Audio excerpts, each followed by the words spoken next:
নমস্কার দর্শক বন্ধুরা, আজকে মূলত ইঞ্জিন অয়েল নিয়ে কিছু কথা বলবো। যদিও আগে একটা ভিডিও বানিয়েছি ইঞ্জিন অয়েল নিয়ে, কিন্তু ইঞ্জিন অয়েল নিয়ে ইন্টারনেটে নানা তথ্য রয়েছে এবং যে জিনিসগুলো আমার মনে হয়েছে ভুল সেগুলো বলবো, আর ঠিকটা তো উঠে আসবে যেহেতু আমি ভুলটা আপনার সামনে শেয়ার করছি। বাকিটা আপনার সিদ্ধান্ত মানবার। মূলত আগে আমি ক্যাস্ট্রল ইউজ করেছি প্রচুর, তার প্রমাণ আপনারা স্ক্রিনের পাশে দেখতে পাচ্ছেন।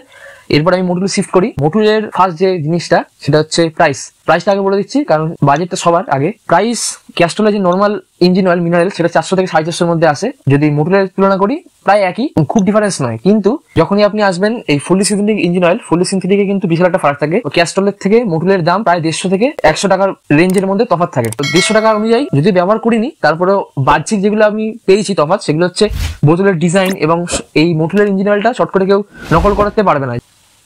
দেখতে পাচ্ছেন, মানে এইভাবে খোলে, মানে একটু এমন ভাবে তৈরি করা কেউ চট করে নকল করতে পারবে না। আমি ইন্টারনেটে যেরকম জেনেছি ক্যাস্ট্রল থেকে নাকি এর হিটিং সহ্য করার ক্ষমতা, মানে ইঞ্জিনের হিট হলে যে পারফরমেন্স লস করে সেটা নাকি মডুলে হয় না। যাই হোক, সেটা আমি তো আলাদা ভিডিও বানাবো। প্রথমত যে জিনিসটা আমি লক্ষ্য করেছি সেটা হচ্ছে যে 7100 যদি লেখা 7100, এটা কিন্তু এর একটা মডেল নাম্বার, ঠিক আছে। আমার কাছে কিন্তু এটা কোনো কিলোমিটার হিসেব না।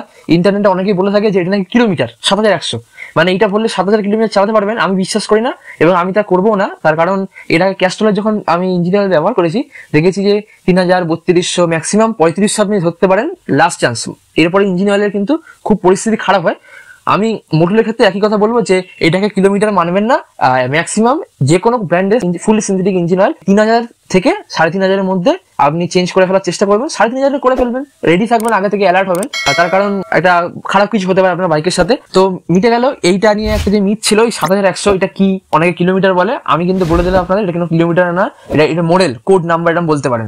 যেমন মডুলের 5100 আছে, 3100 আছে, এর একটা মডেল নাম্বার বা আর্টিকেল সেট একটা নাম্বারটা বললেই মানে একটা মনে পড়ে যাবে যে এই বোতল, এই ডিজাইন, এই ফুললি সিনথেটিক ইঞ্জিন অয়েল মডুলের। এরপরে আসি যে তো কখন ইঞ্জিন অয়েল ঢালবেন একটা ইঞ্জিন অয়েল নতুন গাড়িতে, কখন ভরবেন। কারণ ইঞ্জিন অয়েল অনেকগুলো ভাগ আছে, mineral, semi synthetic, fully synthetic. সবকটা কিন্তু সবসময় ঢালা যায় না, তার কিছু কারণ ও পর্যায়ে নিয়ম আছে। আর কখন চেঞ্জ করবেন, চেঞ্জটা আমি আগে বলে দিয়েছি।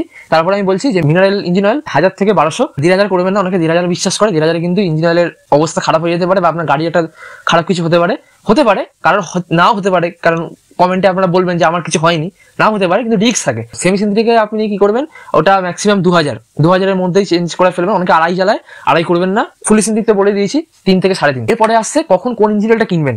আমি এটা ফলো করেছি, সেটা করে এখনো পর্যন্ত আমার কোনো ক্ষতি হয়নি গাড়ি, এবং আমার দাদারও তাই, কোনো ক্ষতি হয়নি। আমি সবাইকে সেটাই বলে থাকি, গাড়ি নতুন কেনার পরে কিন্তু ফুলি সিনথেটিক ভরাবেন না। কোম্পানি যে গ্রেডটা ইউজ করতে বলছে আর যে ইঞ্জিন অয়েলটা ইউজ করতে বলছে সেটাই করবেন। ম্যানুয়াল যে বইটা সেটা দেখবেন। ফ্রি সার্ভিসিং গুলোতে আমি হন্ডার ইঞ্জিন অয়েল ব্যবহার করতাম, তারপরে আমি ক্যাস্ট্রলে শিফট হই।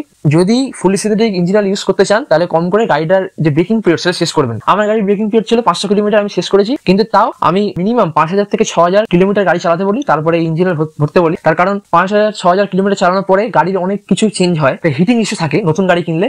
কারণ সেই সময় ইঞ্জিনটা জাম থাকে, সেই সময়টা কিন্তু আপনাকে পোহাতে হবে 5000 কিলোমিটার পর্যন্ত। আগে ইঞ্জিনটাকে ভালো করে স্মুথ করুন। মিনারেল ইঞ্জিন অয়েলে কি হয়, ইঞ্জিনটা ঘর্ষণ হয়, ইঞ্জিনের মধ্যে ঘর্ষণ হওয়ার ফলে কিন্তু ইঞ্জিনটা স্মুথ হয়, একটু রানিং হয়, ঠিক আছে। কিন্তু এইটার ক্ষেত্রে কিন্তু সেটা হবে না। মিনারেল ইঞ্জিন অয়েলটা আপনি প্রথম দিকে ভরাবেন, সেখানে দেখবেন ফার্স্ট সার্ভিস, সেকেন্ড সার্ভিস, এই সময়টা কিন্তু বলে যে তাড়াতাড়ি ইঞ্জিন অয়েলটা চেঞ্জ করে নিতে। ব্রেকিং পিরিয়ড টাইমটা খুব যত্ন করে নিতে হয়, সেই কারণে কিন্তু সেই সময়টা পড়বেন না। পারফরমেন্স পাবেন ভালো মতো। ইঞ্জিনে সর্বোচ্চ যে পাওয়ারটা বা শক্তিটা টপ আরপিএম এ বা হাই আরপিএম এ রেভ করে চালা, যে পাওয়ারটা আমার ফিলটা নিই, আনন্দটা, সেটা কিন্তু এই ইঞ্জিন অয়েলটা লোকে সেই কারণেই ভরায়। ইঞ্জিনটা যাতে স্মুথ থাকে, ভালো থাকে। মিনারেল ইঞ্জিন অয়েল থেকে যদি এটা আরো পিচ্ছলতা ভাবটা বেশি, আরো সুন্দরভাবে গাড়িটা চালানো যায়, সে কারণে এটা লোকে ভরায়।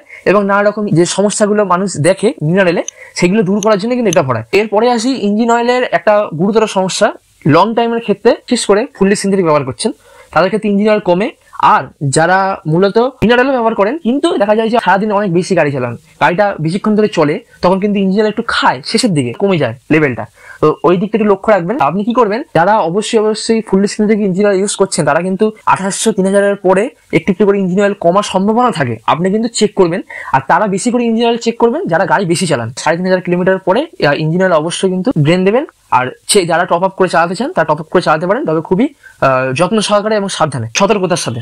আমি বিশ্বাস করি ক্যাস্ট্রল, মটুল এবং লিথিয়াম অয়েল যত দামি ইঞ্জিন অয়েল ব্যবহার করুন না কেন, ফুললি সিনথেটিক ইঞ্জিন অয়েল কিন্তু 3.5-এর মধ্যেই ফেলে দেওয়ার চেষ্টা করবেন, তাতে আপনার গাড়িটা ভালো থাকবে। দামি ইঞ্জিন অয়েলের ব্র্যান্ডের তফাৎ, নামের তফাৎ এবং কোয়ালিটির তফাৎ থাকে। তার মানে এই না যে আপনি যত কিছু চালাবেন। একটা প্রিমিয়াম জিনিস বা দামি জিনিস আপনি এই কারণে ইউজ করছেন কারণ আপনার গাড়ি থেকে একটা দামি আউটপুট, একটা প্রিমিয়াম আউটপুট পাবেন বলে। এছাড়া ইঞ্জিন অয়েল যতই দামি ভরুন বা কম দামি ভরুন, অবশ্যই একটা ভালো ব্র্যান্ডের চেষ্টা করবেন, অরিজিনাল প্রোডাক্ট ইউজ করবেন।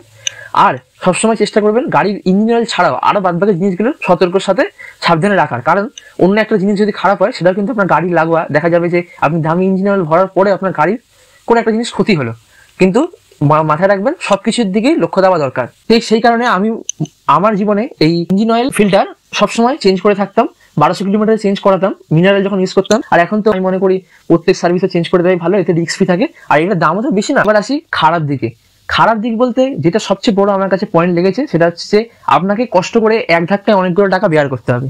হয়তো আপনার কাছে এক ধাক্কায় একসাথে অনেকগুলো টাকা লাগছে, কিন্তু দেখতে গেলে আপনি যদি লং টাইমের ক্ষেত্রে দেখা যায় সেক্ষেত্রে এটাই সস্তা, মানে ফুললি সিনথেটিক ইঞ্জিন অয়েল কেনা সস্তা, খালি আপনাকে কষ্ট করে পয়সা জমিয়ে এককালীন টাকা পে করতে হচ্ছে। এবং সর্বশেষে এইটাই বলতে পারি, আমি চাই আপনার গাড়িটা ভালো চলুক, আমার গাড়িটাও ভালো চলুক, মানে কোনো বিপদ না হোক, কারোর কোনো খারাপ জিনিস না হোক। কিছু জিনিস আমরা মাথায় রাখতে হবে অবশ্যই, প্রপার সময় মতো সার্ভিস করা। এমন নয় যে যা বলছে সেটাই শুনে আপনি করছেন তবু কাজের কাজ কিছু হচ্ছে না, সেটা কখন করতে যাবেন না। বুঝবেন, লক্ষ্য রাখবেন, সতর্ক থাকবেন। আর অনেকে কি করে লং টাইমের ক্ষেত্রে যারা অনেক সারাদিনে গাড়ি চালায় তারা কিন্তু গাড়িটাকে রেস দেয় না। আমরা বেশিরভাগ সাধারণ মানুষেরা কিন্তু এয়ার কুলিং গাড়ি চালাই, তো গাড়িটাকে রেস দেওয়ার প্রয়োজন অবশ্যই। লিকুইড কুলিং এর ক্ষেত্রে ওর কুলিং টেকনোলজিটা অনেক বেশি ভালো, যার ফলে গাড়ি অনেক হিট হয়ে গেল ওর কুলিং পাওয়ার ক্ষমতা অনেক বেশি, কুল করে থাকে, ঠান্ডা করে থাকে। কিন্তু এয়ার কুলিং এর ক্ষেত্রে ওকে অবশ্যই ম্যাক্সিমাম 2 ঘন্টা চালান, তারপরে আবার 10-15 মিনিট ব্রেক দিতে হবে, গাড়িটাকে বিরতি দিতে হবে, ওকে কিছুক্ষণ ছেড়ে দিতে হবে। অবশ্যই কিন্তু নিয়ম মেনে বুঝে আপনি আপনার গাড়িটাকে ব্যবহার করবেন, তাতে কিন্তু আপনার গাড়িটা ভালো থাকবে, আপনি খুশি থাকবেন। বন্ধুরা, কোনো কিছু বাদ থাকলে অবশ্যই কমেন্টে জানাবেন, আমার তো সব মনে পড়ছে না। এই ছিল ভিডিওটি। এরকম ভিডিও পেতে অবশ্যই চ্যানেলটি সাবস্ক্রাইব করে রাখবেন, ফেসবুকে দেখলে অবশ্যই ফলো করবেন, আর ফলো সাবস্ক্রাইব করতে কোনো পয়সা লাগে না। বন্ধুরা ভালো থাকবেন, ভিডিওটি লাইক করবেন, অন্যকে দেখানোর জন্য শেয়ার করে দেবেন। ভিডিওটা এই পর্যন্তই, গুড বাই। আরেকটা জিনিস আপনাদের বলার আছে যে মিনারেল ইঞ্জিন অয়েল আর ফুললি সিনথেটিক ইঞ্জিন অয়েলের পার্থক্য এই নয় যে আপনি গাড়ির অনেক পাওয়ার বেড়ে যাবে, আপনি অনেক জোরে ছুটতে পারবেন আগের থেকে। তফাৎটা এখানেই যে আপনি মিনারেল ইঞ্জিন অয়েল ব্যবহার করলে গাড়ির যে পাওয়ার আউটপুটটা পেতেন সেই একই পাওয়ার আউটপুট আরো কম সময় তাড়াতাড়ি পাবেন, আরো দ্রুততার সাথে পাবেন, যেহেতু ইঞ্জিনটা স্মুথ রাখছে।